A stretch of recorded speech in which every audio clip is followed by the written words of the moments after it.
Canal Escute Áudio Novel. Se inscreva. Novel Teoria Fanfic.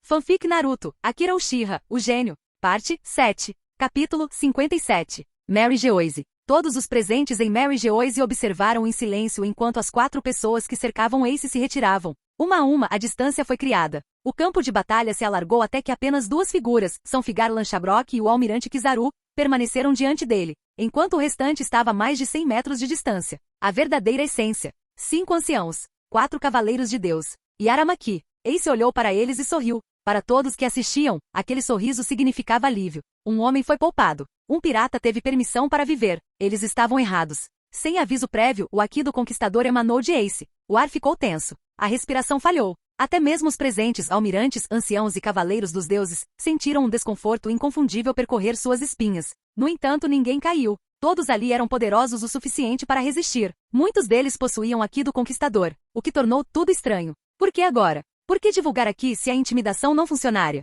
Só Ace sabia a resposta. Essa não foi uma explosão comum de Haki do Conquistador. Era a forma avançada do Haki do Conquistador. Assassinato por observação. Criar uma presença opressiva que desestabiliza a calma e o foco do oponente, tornando impossível para ele manter a concentração necessária para o Haki da observação. Essa interrupção anula efetivamente a visão do futuro, impedindo que os inimigos percebam ataques iminentes ou vislumbrem eventos futuros, deixando-os completamente vulneráveis. Ao mesmo tempo, essa força de vontade avassaladora pode ocultar a presença e as verdadeiras intenções do usuário, mascarando-as completamente dos usuários de Haki da observação. Pela primeira vez desde o início do impasse, eles não conseguiam enxergar o que estava por vir. O sorriso de Ace se alargou ligeiramente ao olhar para as 10 figuras à sua frente. Bem, disse ele calmamente, quase educadamente. Foi um prazer conhecê-lo. No instante em que as palavras saíram de sua boca, todos eles sentiram isso. Não há perigo. Não se trata de hostilidade. Morte. Uma certeza instintiva e primordial os atingiu a todos de uma vez. Os corações se apertaram. Os músculos reagiram antes que o pensamento pudesse se formar. Mas eles não entendiam o porquê. Eles não conseguiam ver. Eles não conseguiram prever isso. E foi então que Ace falou, não em voz alta, mas interiormente. Sistema. Use a técnica de liberação de poeira. Desapego do mundo primitivo em minha frente. No momento em que Ace terminou de falar, a realidade se dobrou. Com os 5 anciãos em seu núcleo, o próprio espaço foi selado. Formou-se um cubo. Perfeito. Absolutamente. 49,99 metros para a frente. 49,99 metros para trás. A mesma distância em todas as direções. Um cubo branco e translúcido continha tudo em seu interior. Os 5 anciãos. Aramaki. Os 4 cavaleiros de Deus. Todos eles, selados dentro de um único limite silencioso. Fora do cubo, o tempo parecia hesitar. Os olhos de Kizaru se arregalaram ligeiramente. O trevo endureceu. Nenhum dos dois tinha visto Ace se mexer. Sem sinais de mão. Sem gestos. Sem distorção no ar. Não havia nada, nada além da pressão avassaladora do Haki do Conquistador de Ace. Mas o Haki do Conquistador não fazia isso. No entanto, esse poder parecia inequivocamente uma habilidade de Akuma no Mi. O problema era, eles não detectaram nenhum outro usuário de Akuma no Mi além de Ace presente ali. Nenhum. O Haki do Conquistador de Ace continuou pressionando firme e deliberado, como se ele estivesse esperando por esse exato momento. Shamrock não esperou. Sua espada gritou quando ele ativou sua Zoa Mítica despertada. Cérbero. A lâmina de 3 pontas avançou, perfurando o cubo com força mortal. Pouco antes do contato, o cubo desapareceu. Não está quebrado. Não está quebrado. Desapareceu. E o que o substituiu? Não era nada. Nenhuma terra. Sem ar. Sem luz. Ninguém. Onde o cubo estivera, tudo havia sido apagado. Reduzido a pó. Reduzido a fragmentos. A própria matéria havia sido decomposta em átomos e então dispersa. O centro de Mary Geoise havia desaparecido. O silêncio engoliu o campo de batalha. Por meio segundo, ninguém se mexeu. Então Shamrock estalou os dedos. Sua fúria explodiu quando ele investiu contra Ace, a espada tremendo de raiva. Ele rugiu. O que você fez? Kizaru, no entanto, não atacou. Pela primeira vez desde sua chegada, o almirante hesitou. Sua postura relaxada se tornou tensa, seus olhos se desviando, não para Ace, mas para o espaço vazio onde os anciãos haviam estado. Seus pensamentos eram simples. Isso não justifica o meu salário. E agora? As pessoas que lhe pagavam já tinham ido embora. Ace enfrentou a lâmina de Shamrock com o punho nu. Aço e carne colidiram, aqui rugindo entre eles. Com calma, quase casualmente, Ace falou. Eu os enviei para o céu. Shamrock congelou, apenas por uma fração de segundo. Ace continuou. Esse foi o meu ataque mais forte. Ele lançou um breve olhar para o vazio deixado para trás. Você pode pensar nisso da seguinte forma. Destrói toda a matéria dentro da área. Completamente. Reduz tudo a átomos. Ele olhou para trás, em direção a Shamrock. Então, mesmo que alguém tenha imortalidade. Regeneração. Algum estranho truque divino. Um leve sorriso surgiu em seus lábios. Não se pode regenerar a partir de átomos. Uma pausa. Bem, A menos que você consiga se reconstruir do nada. Se conseguir, parabéns. Você vai se reerguer. As palavras soaram como uma maldição. Pela primeira vez em anos, Shamrock sentiu isso. Temer, não raiva. Não é tensão. Medo da morte. Medo de algo tão avassalador que a resistência parecia sem sentido. No entanto, a confusão o consumia. Se Ace possuísse tal poder, por que ele não o usou antes? Por que suportar feridas? Por que levar pancadas? Por que brigar assim, afinal? Duas possibilidades surgiram na mente de Shamrock. Qualquer, Ace não podia usar esse ataque livremente. Ou, Ace jogava com eles desde o início. O mundo exterior mergulhou no caos. Por um instante ninguém disse nada. Então, tudo explodiu. No navio da marinha que se dirigia para Mary Geoise, Garp permaneceu paralisado, com os punhos cerrados com tanta força que seus nós dos dedos estalaram. Seu maxilar tremia, não de choque, mas de algo muito mais pesado. Morto, ele murmurou. Ao seu lado, Sengoku não disse nada. O almirante da frota encarava a tela em silêncio, os óculos sombreando seus olhos. Ele havia vivido através de eras, através de guerras, através da ascensão e queda de monstros. Mas isso foi algo sem precedentes. Na Ilha da Esfinge, Barba Branca exalou lentamente. Então ele sorriu. Não é uma risada. Não é alegria. Um sorriso fraco e pesado. Você é mesmo filho de Roger, murmurou ele.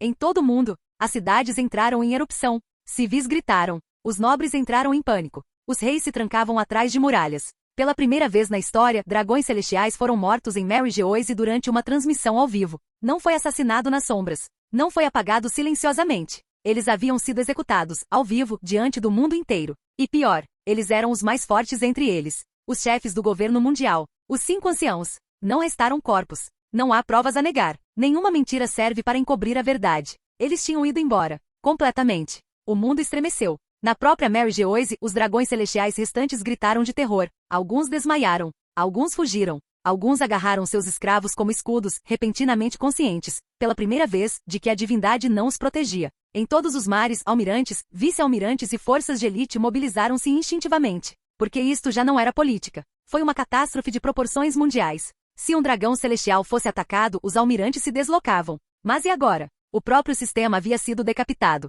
As pessoas entenderam o que isso significava. Sem os 5 anciãos, o governo mundial começaria a apodrecer por dentro. Formariam vácuos de energia. Os piratas se levantariam. Os revolucionários surgiriam em massa. Reis e nobres lutariam entre si, desesperados para reivindicar o espaço deixado vago. O medo se espalhou mais rápido que a verdade. E então?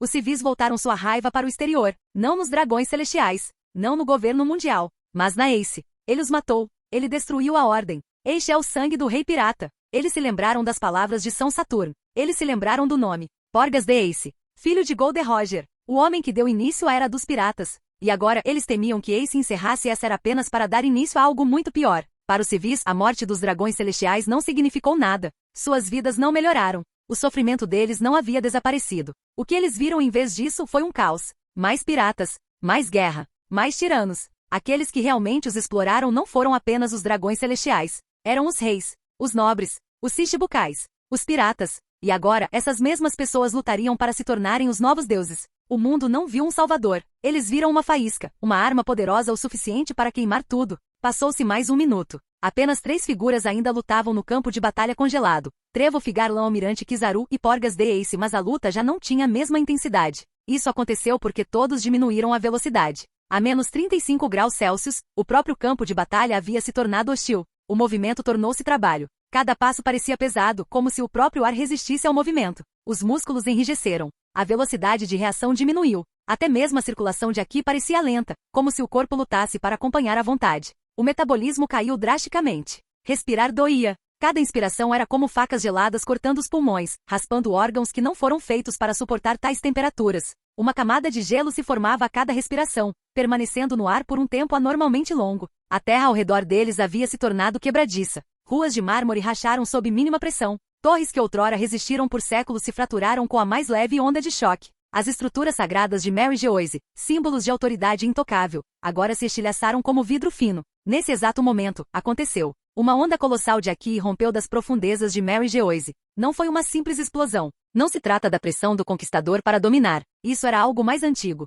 mais pesado. A onda se propagou como um tsunami invisível. Em todo o mundo, telas de Dendemushi piscavam. Então, eles desapareceram. Todas as transmissões ao vivo foram interrompidas simultaneamente. Os caracóis com o transmissor de gravação se contorceram, espumaram pela boca e desmaiaram. Silêncio. O mundo congelou. As pessoas em todos os lugares sentiram isso, uma sensação de formigamento sob a pele, como formigas se movendo sobre seus ossos. Eles não sabiam o que tinha acontecido. Eles não tinham como saber, e essa ignorância era pior do que qualquer verdade. Os seres mais poderosos além dos mares empalideceram, aqueles que viveram as lendas, aqueles que sobreviveram ao Vale de Deus. Eles reconheceram esse sentimento. Não à vista, por instinto. Este aqui, sem chance. Mesmo assistindo através de uma tela, seus corpos se lembravam. A presença, a pressão, a mesma vontade avassaladora que outrora era exercida pela que controlava Rox, o rei do mundo, a sombra por trás do governo mundial. Durante décadas, os maiores piratas evitaram atacar diretamente o governo mundial, não por medo dos almirantes, mas porque sabiam que seria inútil.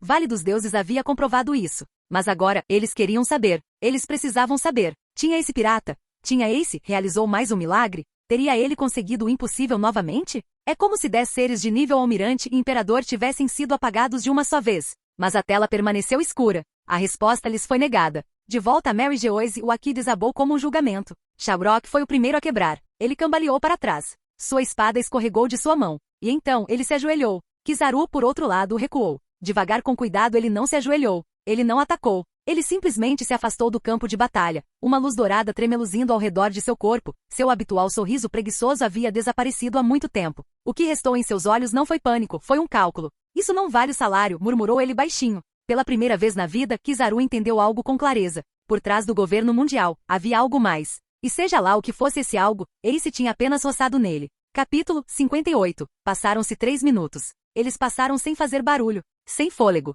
como se o próprio tempo tivesse parado de se mover. Então, como se algum deus finalmente tivesse atendido às preces dos incontáveis olhos que assistiam, a tela preta, nocauteada por um Aki avassalador, cintilou. Uma vez, 2 vezes, e voltou à vida. A escuridão se dissipou e uma imagem se formou. No momento em que aconteceu, o mundo congelou. Ace. O grito de Luffy ecoou pelo Thousand Sunny. Seus punhos estavam cerrados com tanta força que suas unhas cravaram nas palmas das mãos, as veias saltando. Os olhos ardendo como se a própria tela tivesse cometido um pecado imperdoável simplesmente por mostrar o que mostrava. Na ilha da Esfinge, o silêncio explodiu. Ace. Vozes cheias de fúria ecoaram pela cidade. Os filhos de Barba Branca avançaram instintivamente, olhos vermelhos, corpos trêmulos. Cada um deles olhando para a tela como se apenas a força de vontade pudesse atravessá-la, alcançar Mary Geoise e massacrar até o último cão do governo mundial. Yamato permaneceu imóvel, silencioso. Seu olhar nunca se desviou da imagem, mas seus dedos se fecharam lentamente em um punho, os nós dos dedos ficando brancos. Kaido observou a tela por um longo momento.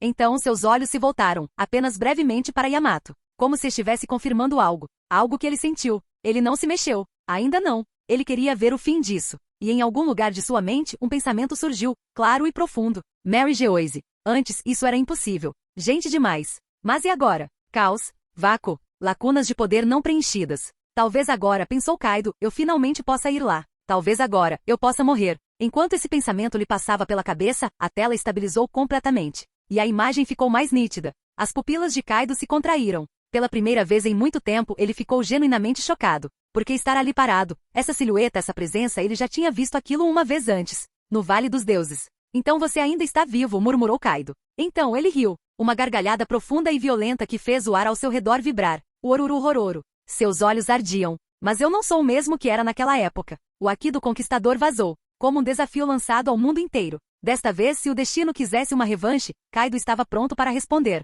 Mary Geoise. Ace estava pairando no céu. Não por meio de correntes. Não por cordas. Ele foi suspenso por uma energia negra. Negra, densa, opressiva com a forma de uma ponta de flecha tão afiada que distorcia o próprio ar. Atravessou-lhe o peito, erguendo-o do chão como se não pesasse nada. O sangue escorria livremente. Pesado. Sem restrições. O líquido pingava de seu corpo e congelava antes mesmo de tocar o chão congelado abaixo. Aquela flecha veio de Imu. Ace agora conseguia sentir isso claramente. Isso não era como os almirantes. Não como os cavaleiros de Deus. Nem sequer como os 5 anciãos. Esse poder estava em um nível completamente diferente. Muito pesado, ancestral, absoluto, mais forte do que qualquer oponente que Ace já havia enfrentado. E no entanto não havia medo algum em seu rosto. Sem desespero. Apenas um sorriso. Quase zombeteiro. Aquele sorriso distorceu algo invisível. A voz de Mu ecoou, fria e distorcida, como se o próprio mundo falasse através dela. Do que, você está rindo? Ace não respondeu. Exteriormente, ele permanecia em silêncio, ensanguentado, empalado, suspenso como um sacrifício.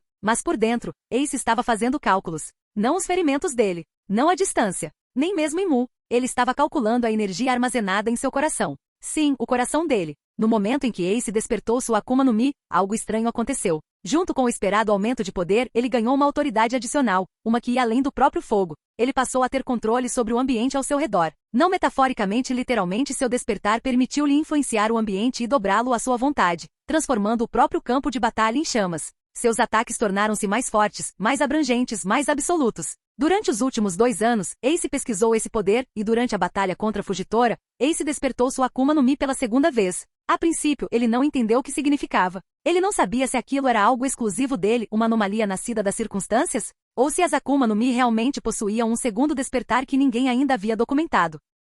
Mas uma coisa era certa. Isso foi diferente. Ace tinha expectativas. Ele acreditava que seu segundo despertar lhe concederia chamas avassaladoras, fogo além da imaginação. Chamas como as que se ouvem nas lendas de outros mundos. Fogo que ardia com o próprio calor do sol. Assim como o primeiro capitão de outra era, Geryusai Yamamoto, cujas chamas dizia-se rivalizarem com a superfície, até mesmo com o núcleo de uma estrela. Ace pensou que seu poder se tornaria algo parecido com isso. Não aconteceu. Suas chamas se intensificaram. Seu controle melhorou. Seu domínio se aprofundou. Mas a verdadeira mudança estava em outro lugar. Ace conquistou algo que ia além do fogo. Ele adquiriu autoridade sobre a temperatura. Não se trata apenas de produzir calor, mas também de absorvê-lo. Ele percebeu que podia absorver o calor do ambiente, extraindo-o e armazenando-o dentro de si. Chamas, calor ambiente, energia térmica residual, tudo podia ser aproveitado. O fogo deixou de ser apenas algo que ele criava. Tornou-se algo que ele podia consumir. A partir daquele momento, Ace começou a pensar de forma diferente. Durante o último ano, ele fez experiências, testando limites, imaginando aplicações, buscando maneiras de transformar esse poder em algo decisivo.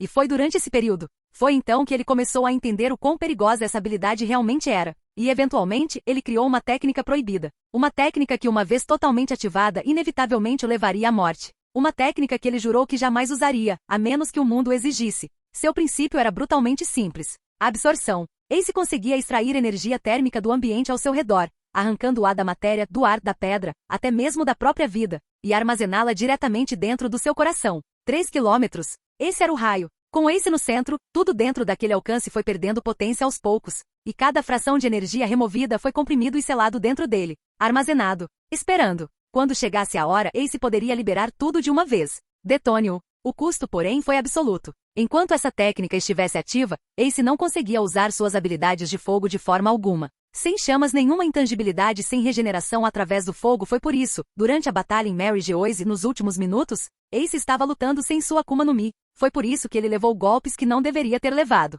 Porque ele havia sido empurrado para trás. Por que ele foi capturado tão facilmente? A temperatura em Mary Geoise caiu de 21 graus Celsius para menos 37 graus Celsius. E mesmo esse número já não importava mais. O que importava? Essa era a quantidade de energia armazenada dentro de Ace naquele momento. Era enorme. Tão vasto que nem mesmo o próprio Ace conseguia contê-lo. Tão vasto que lutar diretamente contra Imu se tornará impossível. Tão vasto que seu próprio corpo começava a falhar. Mas isso também fazia parte do plano. Porque ser capturado, ser empalado, ao ser colocado frente a frente com Imu, nunca foi um erro. Foi um dos objetivos de Ace. Ace sentiu isso. O controle que ele mantivera com tanto cuidado estava escapando de suas mãos. A pressão dentro do seu corpo, dentro do seu coração, estava chegando ao limite. O tempo estava se esgotando. Ele se remexeu impacientemente, a lança negra de energia ainda perfurando seu peito, suspendendo-o no ar. O mundo ao seu redor parecia distante agora, abafado, como se estivesse envolto em vidro. Seu olhar se moveu lentamente. Não em direção a Imu, não em direção a Mary Geoise, mas em direção ao céu, em direção aos lugares onde os Morgans haviam escondido inúmeros Dendemushi,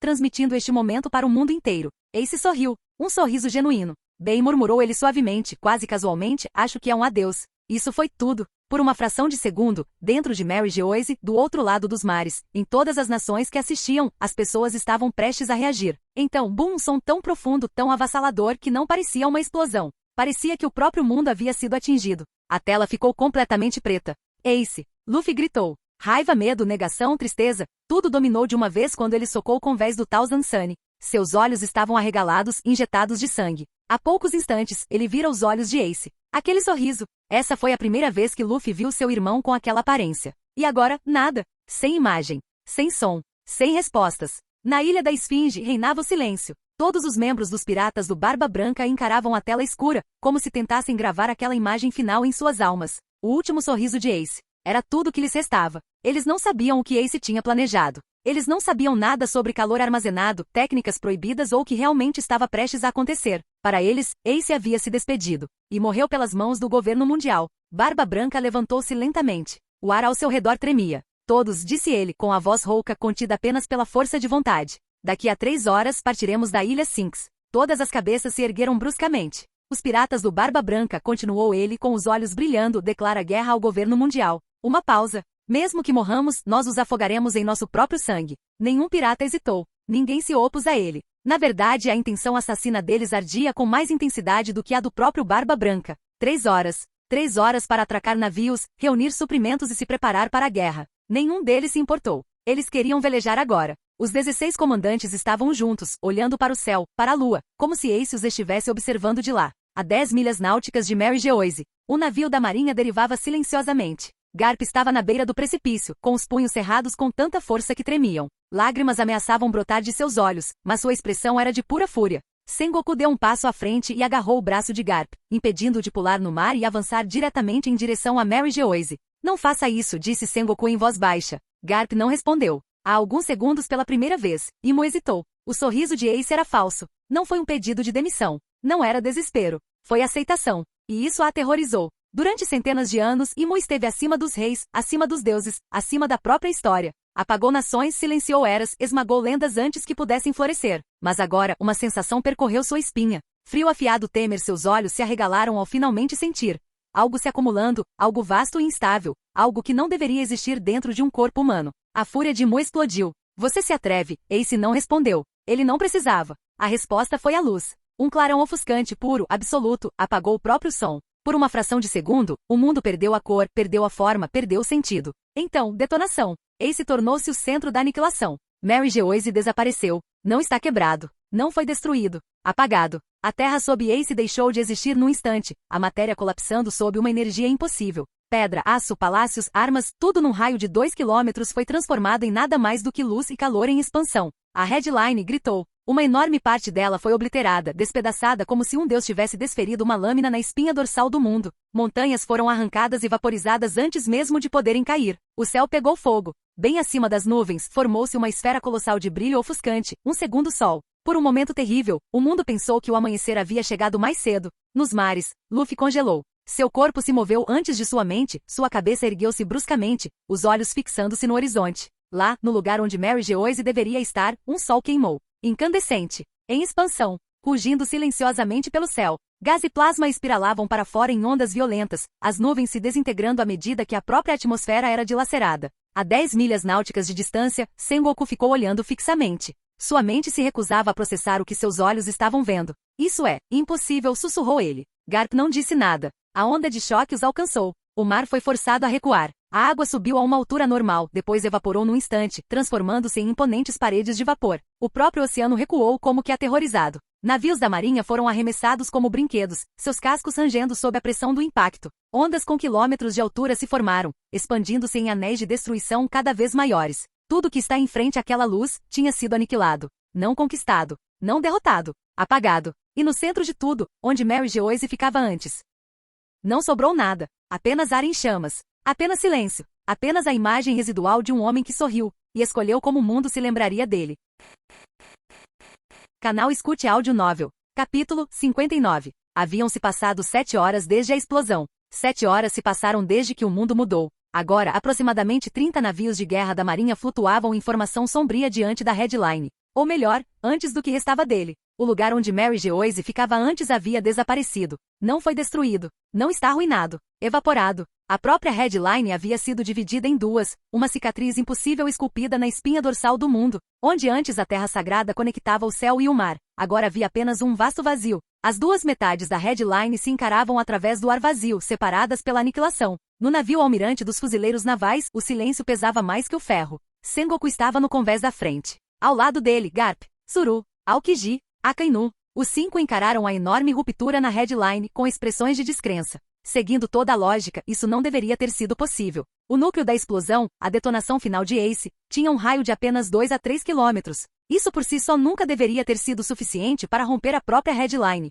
Mas aquilo era apenas o centro. O que se seguiu, a onda de choque, foi algo completamente diferente. Uma força quase 10 vezes maior que o núcleo. 10 vezes mais devastador. Atingiu a Headline como um martelo divino, pulverizando pedra mais antiga que a história registrada. A terra não rachou. Ela desabou. E com esse desastroso desastre, a geografia do mundo foi reescrita. Akainu foi o primeiro a quebrar o silêncio. Seu maxilar estava tão cerrado que parecia prestes a se quebrar. Aquele maldito desgraçado. Eis ele cuspiu as palavras, com magma fervendo sob a pele. Um pirata maligno até o fim. Sangue pecaminoso do rei dos piratas, Gold Roger. Seus olhos ardiam de ódio enquanto ele encarava o vazio. Ele merecia morrer 1000 vezes. Mas mesmo assim teve que arrastar outros consigo. No instante em que as palavras saíram da boca de Akainu, o humor de Garp piorou ainda mais. Já estava ruim. Agora tornou-se sufocante. Mas Garp não disse nada. Seus punhos tremiam ao lado do corpo, as veias saltando sob a pele curtida, mas nenhuma palavra lhe saía. Nenhuma que pudesse desvendar a tempestade em seu peito. Porque Ace não foi o único que morreu.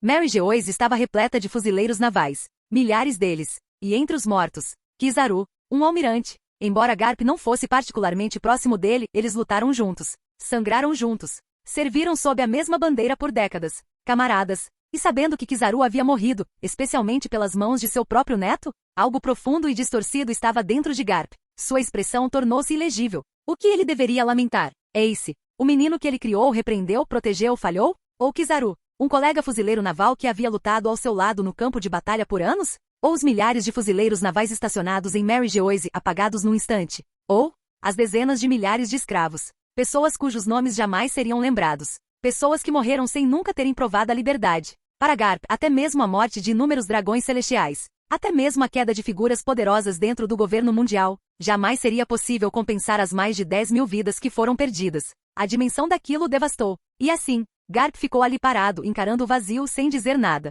porque já não havia palavras suficientes para suportar aquele peso. Justo quando Garp permanecia em silêncio, perdido em algum lugar entre o certo e o errado, o dever e o sangue, passos ecoaram pelo convés. Rápido, instável. O mensageiro dos fuzileiros navais entrou correndo, ofegante e suando profusamente. Seus olhos estavam arregalados de pânico, como se o próprio céu estivesse prestes a desabar. Akainu se virou. No momento em que viu o estado de desordem do fuzileiro naval, o ar ao seu redor ficou pesado. Magma escorria de suas botas, crepitando contra o convés. Haja como um fuzileiro naval, rosnou Akainu com a voz baixa e letal. Ou morrer. O mensageiro ficou paralisado. O medo o atingiu com mais força do que qualquer soco jamais poderia. Ele engoliu em seco, forçou a respiração a se acalmar e, em seguida, fez uma saudação rígida, embora suas mãos ainda estivessem tremendo. M, quartel-general da Marinha, almirante da frota Sengoku. Só isso já fez o olhar de Sengoku se aguçar. Devido à explosão em Mary Geoise, todas as comunicações da Dendemushi ao redor do mundo foram cortadas. Ficamos completamente isolados, continuou o mensageiro rapidamente. Há poucos instantes, a rede global foi finalmente restabelecida. Sengoku sentiu um arrepio percorrer sua espinha. A transmissão, a execução, a explosão. O mundo inteiro tinha visto. Seu rosto escureceu. O que aconteceu? Perguntou Sengoku. O mensageiro hesitou, apenas por um segundo. Então falou. Yamato, companheiro de Ace Punho de Fogo, que viajava com ele nos últimos 2 anos, estava presente em Onigashima no momento da morte de Ace. Todos os almirantes reagiram. Os olhos de Aokiji se estreitaram. O magma de Akainu pulsava violentamente. Ela confrontou Kaido, continuou o mensageiro. A batalha durou 6 horas. Garp ergueu a cabeça lentamente.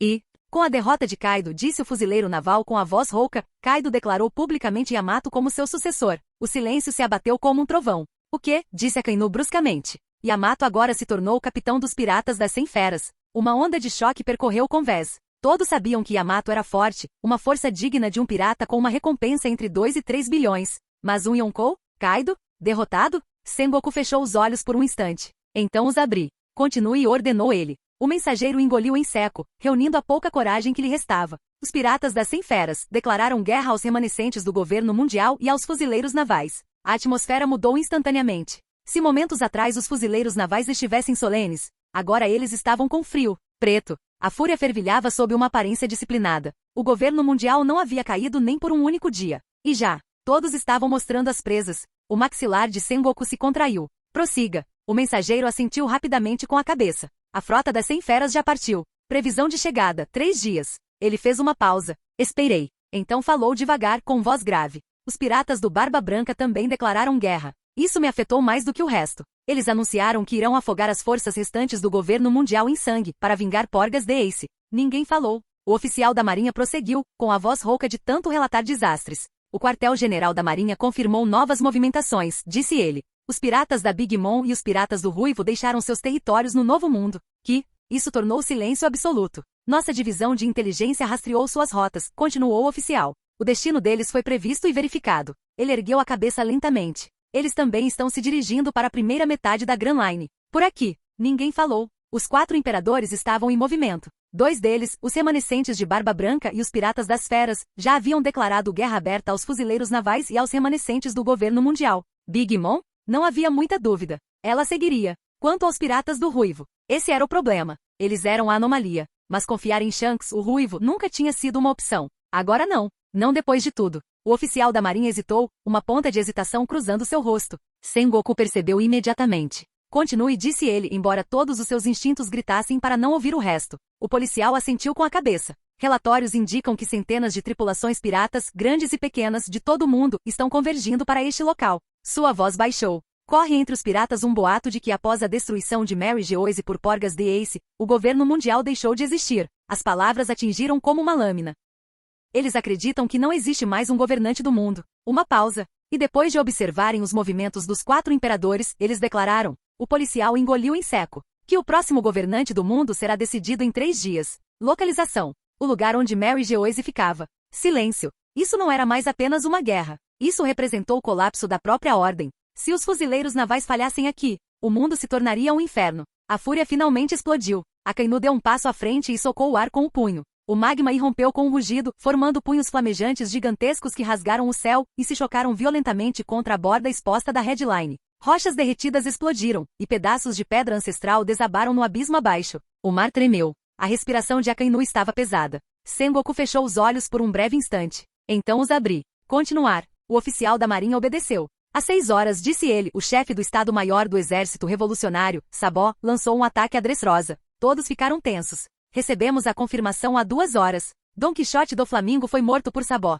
Os olhos de Akainu se arregalaram ligeiramente. Ele foi enforcado publicamente em frente ao Palácio Real. O policial continuou rapidamente como se tivesse medo de parar. O verdadeiro antigo rei de Dressrosa, que se acreditava estar morto, foi encontrado vivo. A verdade sobre Dressrosa foi revelada ao mundo. Os dedos de Tsuru se apertaram. A Akuma no Mi do subordinado de Doflamingo, ao Bi-Obi no Mi, foi exposta, disse o oficial. Seu poder. Qualquer um que a toque se transforma em um brinquedo, e todas as memórias de sua existência são apagadas de todos. Uma opção refrescante. Milhares foram libertados, civis, piratas, reis, fuzileiros navais, até mesmo agentes da CP. Todas vítimas dessa capacidade. Ele respirou fundo. O exército revolucionário interveio e estabilizou a situação. Dressrosa juntou-se oficialmente ao exército revolucionário. Esse foi o ponto de ruptura. E não termina aí, disse o policial. De toda a Mar do Leste, Mar do Oeste, Mar do Norte, Mar do Sul, e da primeira metade da Grand Line, os relatos estão chegando aos montes. Ele ergueu a cabeça, com os olhos cheios de pavor. Dezenas de reinos se retiraram do governo mundial e juraram lealdade ao exército revolucionário. A expressão de Sengoku tornou-se sombria. Nossa agência de inteligência chegou a uma conclusão, finalizou o oficial em voz baixa. O ataque a Mary Geoise por Porgas the Ace, a batalha de Onigashima, a queda de Dressrosa, e as revoltas em diversas nações? Ele hesitou. Tudo foi planejado desde o início. O convés parecia mais frio. E Porgas the Ace tinha ligações com o exército revolucionário. Um silêncio sepulcral se fez ouvir. Devagar, todos se viraram. Seus olhares se fixaram em Garp. Escuro, pesado, ilegível. Todos ali sabiam a verdade. Ace era neto de Garp. Dragon liderou o exército revolucionário. Sabó era o braço direito de Dragon. Todos os caminhos. Conduzido de volta a ele. Garp não se mexeu. Ele não disse nada. Mas pela primeira vez, até mesmo o herói dos fuzileiros navais parecia um homem parado no centro de uma tempestade que ele não conseguia mais controlar. Sengoku respirou fundo algumas vezes, de forma ponderada. Só então ele percebeu algo importante. O mensageiro parou de falar. Chega de palavras trêmulas. Chega de desastre se acumulando. Pela primeira vez em horas. Não havia novas más notícias. Sengoku soltou um longo suspiro. Ele não tinha certeza se sentia alívio por não haver mais nada para ouvir, ou porque agora finalmente só restava uma coisa a fazer. Lute contra o mundo inteiro. Ele se endireitou. Sua voz, quando falava, era calma, calma demais. Então disse Sengoku com os olhos percorrendo o convés. Este não é o momento para apontar culpados. Ninguém contestou. Em teoria, ou melhor, na realidade, a maior guerra da história acontecerá aqui, continuou ele. E os fuzileiros navais farão parte dela. Sengoku virou-se ligeiramente. Convoquem todos os oficiais de alta patente da Marinha, todos os vice-almirantes, todas as unidades de elite e reúnam-nos aqui dentro de 3 dias. Os lábios de Akainu se curvaram em um sorriso irônico. Convoquem também os fuzileiros navais aposentados, acrescentou Sengoku. Qualquer um que ainda possa lutar. Os olhos de Garp piscaram. Convoquem os 7 Shichibukai, disse Sengoku em seguida.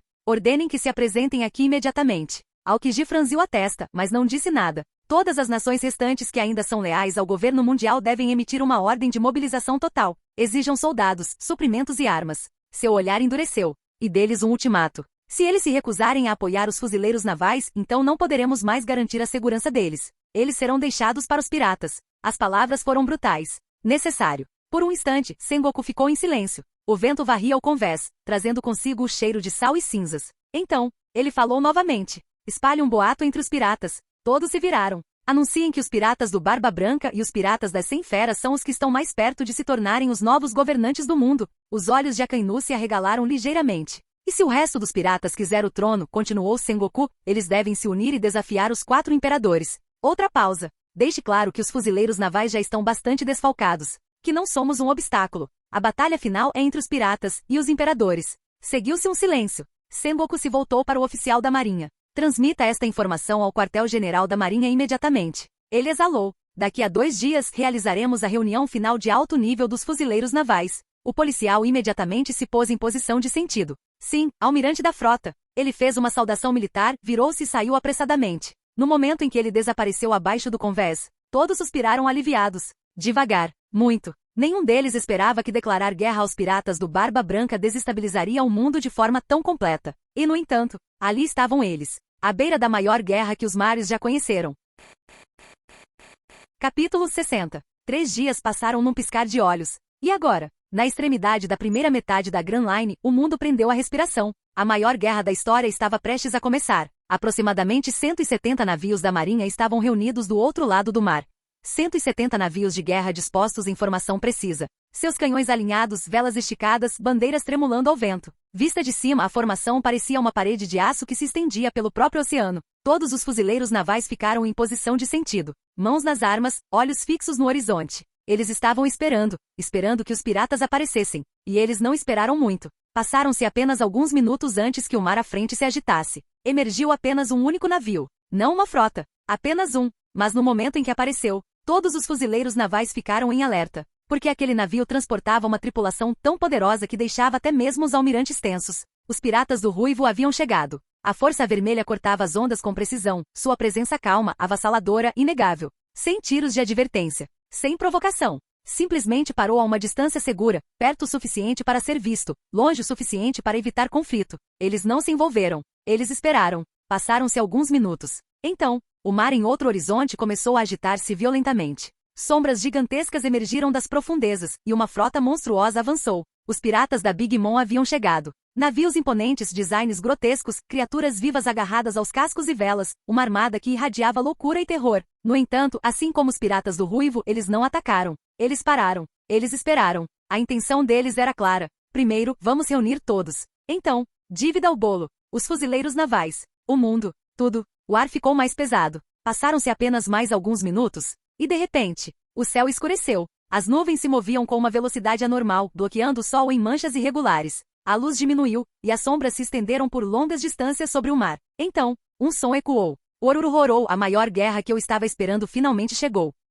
Os fuzileiros navais aceitaram meu presente de boas-vindas. Respiração Boro. No instante em que a voz de Kaido ecoou pelo céu, as nuvens se dividiram. Das profundezas dos céus escuros emergiu um dragão colossal. Escala por escala, seu corpo colossal se revelou, espirais estendendo-se pelo céu como uma calamidade viva. O ar tremia apenas com sua presença. Mas Kaido não parou por aí. Ele ficou boquiaberto. E de dentro, uma coluna de destruição em brasa irrompeu. Um sopro de bolo, fogo comprimido e calor tão intensos que distorciam o próprio ar, rasgou o céu, avançando em direção à formação dos fuzileiros navais como se tivesse a intenção de apagá-los da existência antes mesmo que a guerra pudesse começar. Entre os fuzileiros navais, a fúria de Akainu se inflamou. Aquela besta imprudente, ele rosnou. Kaido não esperou por sua tripulação. Não esperei por ninguém. Ele atacou simplesmente porque quis. Akainu deu um passo à frente e socou o ar. Grande erupção. Um punho de magma colossal irrompeu de seu braço, rugindo para cima para enfrentar o ataque de Kaido de frente. As duas forças colidiram. Fogo e magma colidiram sem que nenhum dos dois cedesse.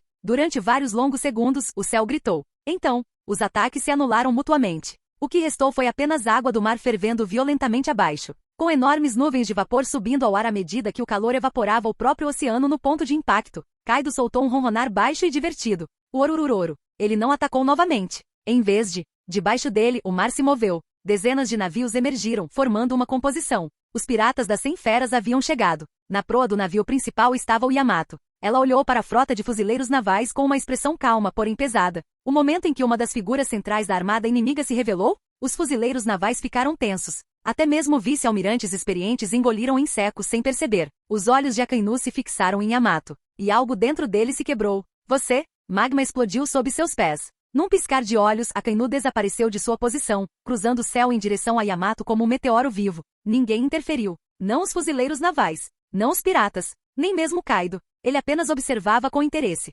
Yamato inspirou lentamente. Ela reuniu forças, sem pressa, sem pânico. Sua mão apertou o maço com mais força. Então ela saltou. As duas figuras se encontraram no ar. Um relâmpago negro irrompeu. Yamato balançou. Jaime Aki. O Aki do Conquistador e o Aki do Armamento envolveram sua massa em arcos de poder estrondosos enquanto ela se chocava contra Akainu. Akainu encarou isso de frente. O impacto fez o céu tremer. A onda de choque propagou-se pelo mar, fazendo com que os navios de ambos os lados balançassem violentamente. Akainu foi repelido. Não muito longe. Mas chega. Suficiente para fazer com que todas as testemunhas inspirem profundamente. Yamato não hesitou. No segundo seguinte, seu corpo se moveu. Músculos expandidos. Presas à mostra. Sua forma se transformou em seu estado híbrido. Seus olhos brilharam. Uma estranha e nítida clareza surgiu em seu olhar enquanto seu poder se concentrava, não para fora, mas para dentro. Ela ergueu sua massa novamente. Desta vez, ela não balançou. Ela atacou com um golpe de espada. Seu kanabo cortava o ar, reforçado pelo Aki do Conquistador, Aki do Armamento, e algo mais, algo refinado através de seus olhos. Akainu bloqueado. Mas mais uma vez, ele foi forçado a recuar. A água explodiu sob seus pés enquanto ele deslizava pelo ar, com magma escorrendo de seu braço. Seguiu-se um silêncio. Yamato não prosseguiu. Ela pousou de volta em seu navio, seu corpo retornando lentamente à forma normal, a massa apoiada em seu ombro. Durante a próxima meia hora, ninguém apareceu. O mar permanecia tenso e silencioso, quebrado apenas pelo rangido dos navios e pelo movimento inquieto de milhares de olhos fixos no horizonte. Todos estavam esperando. Impaciente. Todos, exceto Kaido. Ele estava se divertindo como nunca. Num instante, ele lançou seu corpo enorme em direção a Big Mom, rindo enquanto seus ataques se chocavam brevemente, ondas de choque se propagando pelo mar. Em seguida, ele se virou e se lançou contra os piratas do Ruivo, testando-os com golpes selvagens e casuais, mais uma provocação do que uma verdadeira batalha. E quando até isso se tornou entediante, Kaido atacou os fuzileiros navais, simplesmente porque ele podia. Até Yamato ficou constrangido. Ela apertou a ponte do nariz, desviando o olhar enquanto Kaido gargalhava alto no céu. Atrás dela, King observava em silêncio. Desde que Yamato se tornou capitão, a postura de Kaido mudou. Mais solto, mais descuidado, mais imprudente do que nunca. Como se ele finalmente tivesse se libertado. King não disse nada. Afinal, eles agora comandavam uma tripulação de nível duplo imperador. De quem neste mar eles poderiam ter medo? Finalmente, passaram-se mais alguns minutos. E uma nova presença chegou. Mas não era aquela que alguém esperava. Dezenas de navios cortam o mar em formação cerrada. Bandeiras pretas. Marcas revolucionárias. O exército revolucionário havia chegado. No centro, no navio principal, estava Monk the Dragon. Sem capa. Nenhuma tentativa de se esconder. Ele estava de pé, sem véu, o vento lhe agitando os cabelos enquanto seu olhar percorria o campo de batalha. Os juros são distribuídos instantaneamente. Piratas, fuzileiros navais, imperadores. Todos os olhares se voltaram para ele. Eles tinham ouvido os rumores, que os movimentos de Yamato estavam ligados a Dragon. O caminho daquele Ace havia cruzado com o dele. Que esse homem era o maior criminoso do mundo. O homem que certa vez esteve no Vale dos Deuses, salvando Shanks e um cavaleiro sagrado. Yamato olhou para ele. Sua expressão era complexa. Dragon foi um dos motivos da morte de Ace. E no entanto, Ace escolheu esse caminho por conta própria. Ela não disse nada. Dragon percebeu o olhar dela. Ele acenou com a cabeça uma vez. Yamato retribuiu o aceno de cabeça. Então voltou a olhar para o céu, ainda aguardando. E então, o mar se dividiu. Uma frota de mais de 50 navios surgiu no horizonte. Na frente, uma enorme embarcação em forma de baleia. Moby Dick. No momento em que apareceu, o ar mudou. Na proa estava Barba Branca. Seus olhos ardiam de fúria. E quando ele chegou, o Aki do Conquistador explodiu para fora. O mar gritou. O céu tremeu. Em resposta, mais erupções ocorreram. Yamato, Kaido, Big Mom, Katakuri, Shanks, Dragon, Sabó, dos fuzileiros navais? Sengoku, Garp. Mais de 10 Aki do Conquistador se chocaram simultaneamente. O céu, separados. As nuvens foram despedaçadas, espalhando-se violentamente pelos céus. Talvez, este foi o maior encontro de usuários de Aki do Conquistador desde o incidente do Vale dos Deuses. Barba Branca ergueu o punho. Sengoku, ele bradou, sua voz fazendo o mundo tremer. Aceite meu soco. Ele atacou. O ar se estilhaçou quando seu punho avançou em direção à frota da marinha, com força suficiente para afundar tudo em seu caminho. A expressão de Sengoku endureceu, mas antes que ele pudesse se mover, Garp desapareceu. Ele disparou para frente como uma bala de canhão. Barba Branca, gritou Garp com os olhos fascando. Não seja tão arrogante. Ele recuou o punho. Impacto galáctico. Os dois ataques colidiram. O impacto foi muito maior do que tudo que veio antes. O mar se dividiu. O céu gritou. A onda de choque se propagou para fora. E assim começou o verdadeiro confronto entre piratas e fuzileiros navais. Ao ver o confronto entre Barba Branca e Garp, Kaido ficou empolgado e saltou de seu navio diretamente em direção à Força Vermelha, a nau capitânia dos Piratas do Ruivo. A risada de Kaido ecoou pelo campo de batalha. Ororororo. Shanks. Seus olhos ardiam de fúria. Eu não esperava que você fosse um traidor. Um traidor do governo mundial. As palavras atingiram como um martelo. Agora eu entendo, continuou Kaido com a voz carregada de acusação. Por que você me impediu naquela época? Por que você não me deixou ajudar a Big Mom? Seu olhar se tornou mais penetrante. Você esteve com o governo mundial desde o início. Ao ouvir essas palavras, os olhos se viraram. Hostil, suspeito, afiado. Shanks não disse nada. Kaido não esperou por uma resposta. Seu canabo desceu. Um golpe devastador, envolto em Haki do Conquistador, rasgando o ar em direção a Shanks. Shanks deu um passo à frente. Calma, sem pressa. Ele desenhou um grifo. Um relâmpago negro se enrolou na lâmina enquanto Shanks respondia ao golpe de frente, aço encontrando o canabo em um choque ensurdecedor. O céu se dividiu novamente. Shanks não deu explicações. Não discuti. Mal-entendidos como esse jamais poderiam ser esclarecidos apenas com palavras. Sem explicações não fariam diferença. Só a força resolveria. E assim, de repente, Shanks e Kaido começaram a lutar. Em outro lugar, Akainu, que se preparava para enfrentar Yamato novamente, sentiu repentinamente a temperatura subir violentamente. Uma enorme esfera de fogo vivo desceu do alto. Prometeu, Kainu. Akainu se virou. A voz de Big Mom ecoou pelo mar, repleta de fúria. Akainu, você ousou queimar minha ilha. Agora prepare-se para enfrentar minha vingança. O fogo desabou. A guerra teve início de forma explosiva. Ao comando de Big Mom, os piratas da Big Mom avançaram. Os canhões rugiram. A artilharia da marinha respondeu. Explosões reverberaram pelo mar quando ferro e fogo colidiram. Os camaradas gritaram e riram, desencadeando relâmpagos, chamas e tempestades vivas sobre a frota dos fuzileiros navais. Akainu se levantou para encontrar Big Mom.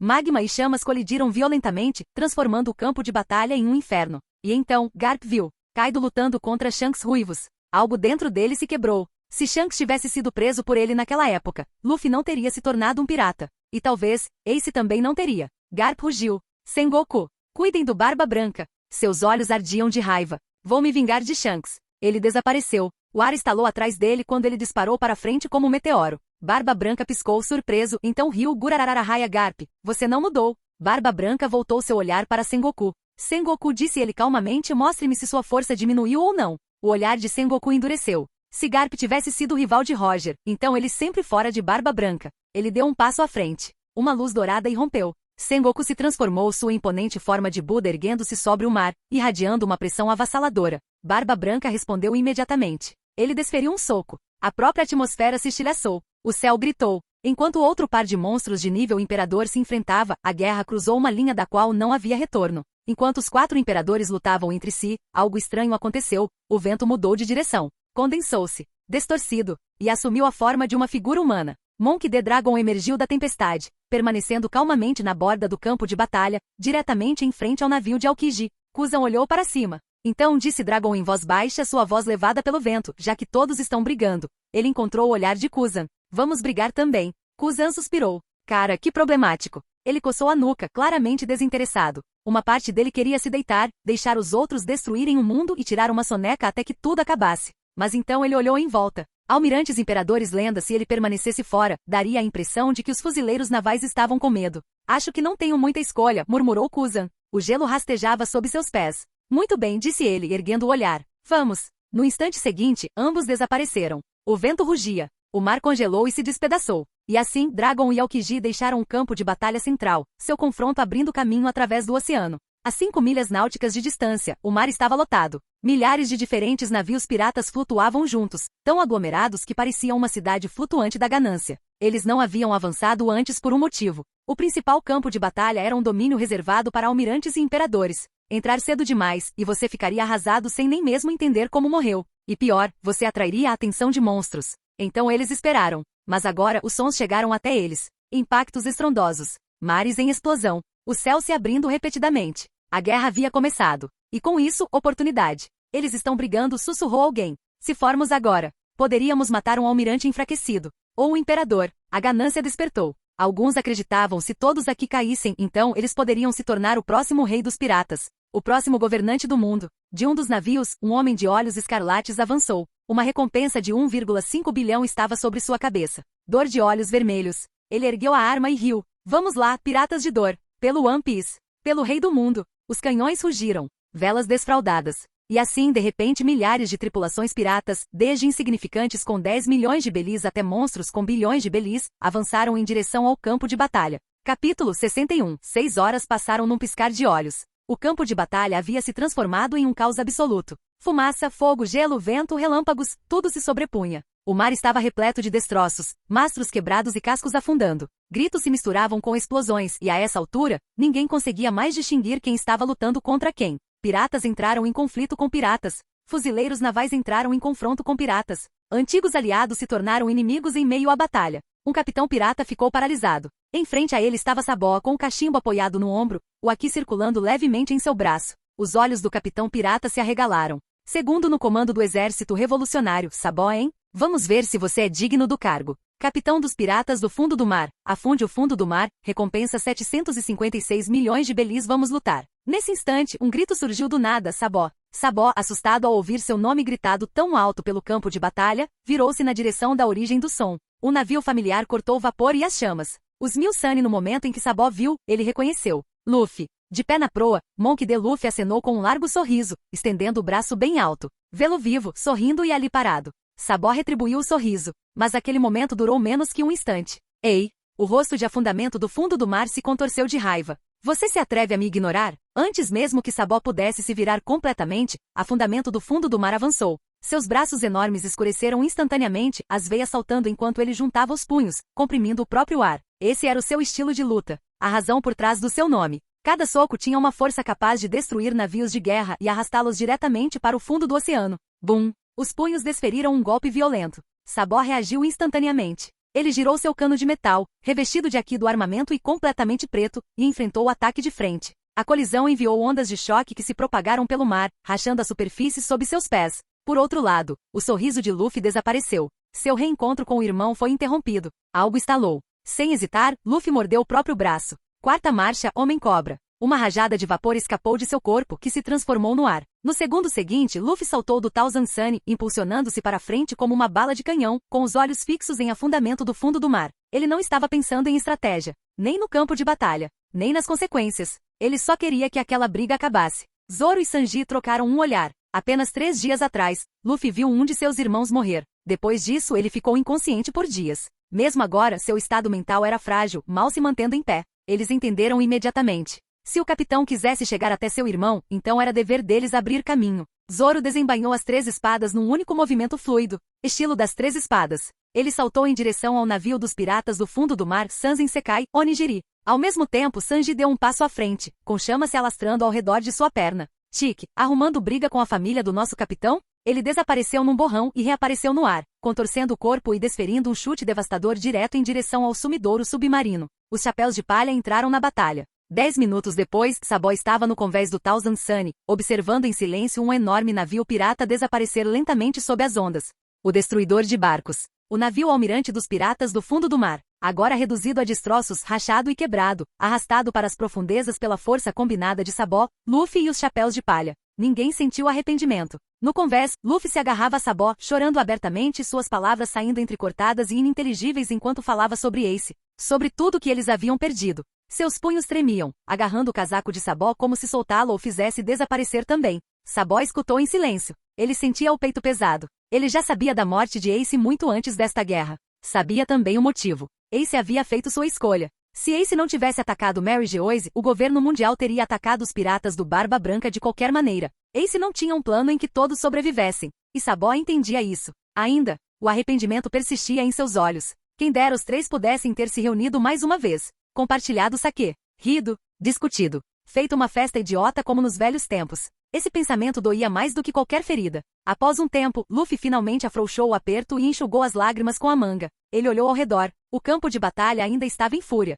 Os navios continuavam a chegar. Mais piratas, mais fuzileiros navais, mais explosões. Em vez de diminuir, a guerra estava aumentando. Luffy cerrou os punhos. Sabó, quando isso vai acabar? Sua voz era baixa, quase se perdendo em meio ao ruído da batalha. Sabó seguiu o olhar de Luffy, examinando o caos infinito. Não vai acabar facilmente, disse ele calmamente. Então ele perguntou, Luffy, você sabe por que essa guerra está acontecendo? Luffy piscou e olhou para ele, depois lançou um olhar para sua tripulação. Ele coçou a cabeça. Não sei, eu realmente não li o jornal. Robin deu um passo à frente com uma expressão serena. Não é para ter controle, disse ela. O trono, a autoridade para governar o mundo? Sabó assentiu com a cabeça. Isso mesmo. Ele prosseguiu com a voz firme e clara. O governo mundial entrou em colapso após as ações de Ace. No momento, o mundo possui apenas alguns poucos pilares de poder restantes. Ele levantou um dedo. Primeiro, os piratas. Os 4 imperadores, os 7 corsários e inúmeros capitães piratas que valiam bilhões. Um segundo dedo. Em segundo lugar, os fuzileiros navais, almirantes, frotas e suas forças de elite remanescentes. Um terceiro. Terceiro, Impel Down. Uma prisão que ainda abriga monstros capazes de mudar o rumo do mundo. Um quarto. O exército revolucionário. Em termos de números absolutos, só perdemos para os piratas. E finalmente, os reinos. As alianças entre nações que ainda permanecem de pé. Sabó expirou lentamente. Esta guerra não se trata de aniquilar uns aos outros. Trata-se de medir a força. Decidir quem fica com qual parte do mundo. Ele lançou um olhar para o campo de batalha. E quanto menos pessoas restarem, maior será a fatia do bolo. Um silêncio profundo tomou conta do convés. Não me interpretem mal, acrescentou Sabó. Almirantes e imperadores provavelmente não morrerão hoje. Mas e os piratas abaixo do nível de 1 bilhão de belis? Eles cairão em massa. Ele olhou para os navios afundando. Assim como o sumidouro do fundo do mar. Todos permaneceram em silêncio. Então Luffy falou novamente. Ei, Sabó, será que esses piratas sabem disso? Se eles souberem que vão morrer, por que eles ainda estão vindo? Dessa vez, todos pareceram surpresos. Não porque a pergunta fosse tola, mas sim porque era dolorosamente precisa. Sabó deu um leve sorriso. Luffy, o que você quer ser? Luffy não hesitou. Ele olhou para o céu, com os olhos claros apesar das lágrimas. Quero ser o rei dos piratas. Sabó assentiu com a cabeça. Então olhe ao redor. Ele fez um gesto apontando para o campo de batalha. A disparidade de poder aqui é absurda. Alguns conseguem destruir montanhas com um único ataque. Outros não conseguem nem arranhar seus inimigos. E no entanto todos eles vieram. Por quê? Ele cruzou o olhar com Luffy. Ter esperança. Esperança pelo One Piece. Esperança pelo trono. Esperança por riquezas, glória, desejo, ganância. No fim das contas, disse Sabó em voz baixa, a maioria dos piratas com menos de 1 bilhão de belis ou não consegue controlar seus desejos, ou realmente acredita que pode chegar ao topo. Luffy escutou atentamente. Então, ele assentiu com a cabeça.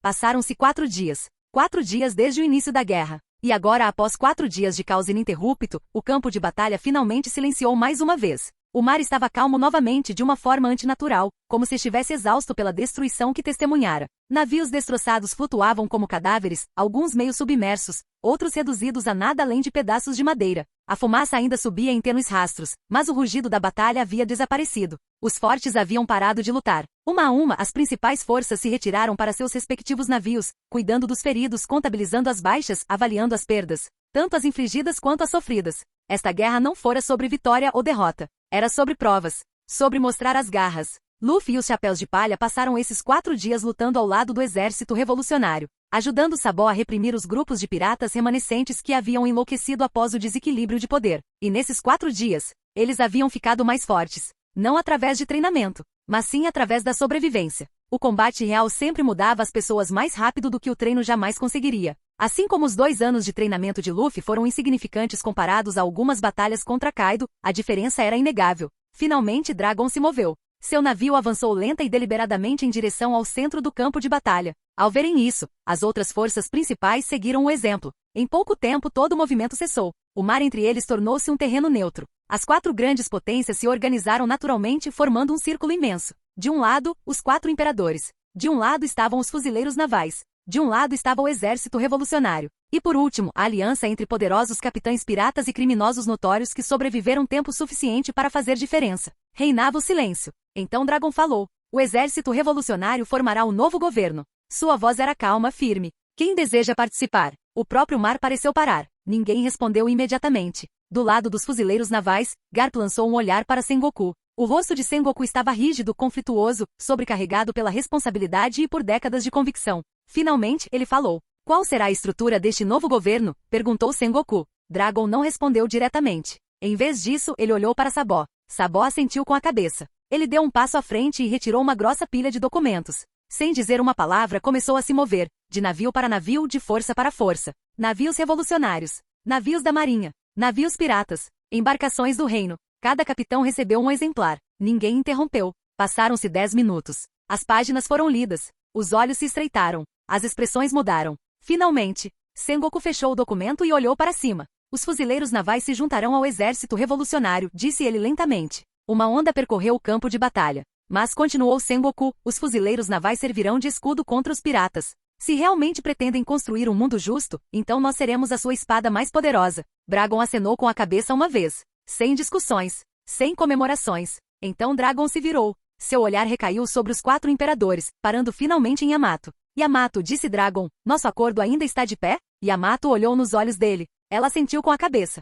Kaido franziu a testa. Ele entendeu imediatamente, algo havia sido decidido pelas suas costas. Um acordo entre Yamato e o exército revolucionário. Um acordo do qual ele não fazia parte. Por um instante, Kaido considerou perguntar. Então, ele zombou. Após 4 dias de batalha desenfreada, seu sangue finalmente se saciou. Pela primeira vez em décadas, ele estava livre. Sem correntes. Sem obrigações. Sem Onigashima para guardar. O que quer que tenha acontecido em seguida. Esse era o problema de Yamato. Tudo que Kaido queria agora era lutar a cada poucos dias, derrotar monstros e beber até cair no esquecimento. O olhar de Dragon mudou de direção novamente. Desta vez, para Barba Branca. Edward Nelgat, disse Dragon calmamente. Me pediram para te convencer. Barba Branca permaneceu em silêncio, sua presença imponente e imóvel. O exército revolucionário pretende assumir o controle dos territórios atualmente sob o domínio dos piratas do Barba Branca, continuou Dragon. Conforme consta nos documentos, os mares serão unificados sob uma única autoridade.